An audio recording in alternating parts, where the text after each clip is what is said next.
សាជាថ្មីមកកាន់កម្មវិធីការចាប់ឆ្នោតនេះដល់សំណាងលូតូ639បើវិលមកជួបសាជាថ្មីនៅក្នុងវគ្គនេះហើយយើងនឹងបានជួបតជាមួយនឹងអតិថិជនរបស់យើងតើគាត់មានចំណាប់អារម្មណ៍យ៉ាងណានោះឥឡូវនេះសូមធ្វើការជួបគាត់ផ្ទាល់តែម្ដងបាទសូមជំរាបសួរលោកពូ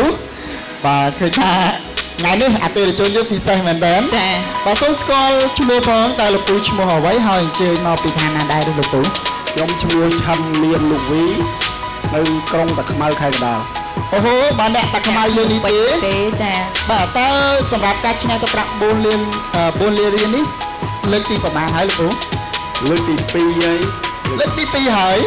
បាទបានន័យថាអតិថិជនចាស់ហើយយូរដែរចឹងមិននាងខ្ញុំមិញ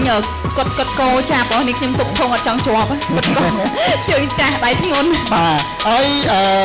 យើងឃើញយ៉ាងម៉េចដែរជាមួយនឹងឆ្នោតនេះនៅសនាមបានយើងលោកពូជ្រើសរើសឆ្នោតនេះនៅសនាមមកធ្វើការផ្សងសនាមលោកពូ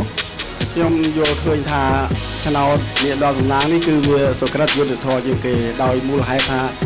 យើងគឺមកចាប់ផ្ទាល់តែម្ដងមិនប្រើគ្រឿងអេឡិចត្រូនិកអីមកបញ្ជាអីទេគឺយើងចាប់ដោយផ្ទាល់ដៃរបស់អ្នកឆ្នះតែម្ដងបាទពិតជាពិសេសមែនតើហើយយល់ឃើញយ៉ាងម៉េចដែរបន្ទាប់ពីធ្វើការចាប់ឆ្នោតដល់ខ្លួនឯងហើយតើអារម្មណ៍លោកពូនៅពេលនេះតើមានអារម្មណ៍យ៉ាងម៉េចដែរលោកពូអារម្មណ៍ថាវាដូចជានៅថាសាសនាតែមិនហ៊ានមកធ្វើការចាប់ផ្ទាល់ហ្មងតែឥឡូវបន្តឲ្យមកធ្វើឥឡូវគឺធ្វើបានហើយអីគឺអារម្មណ៍ល្អឡើងវិញ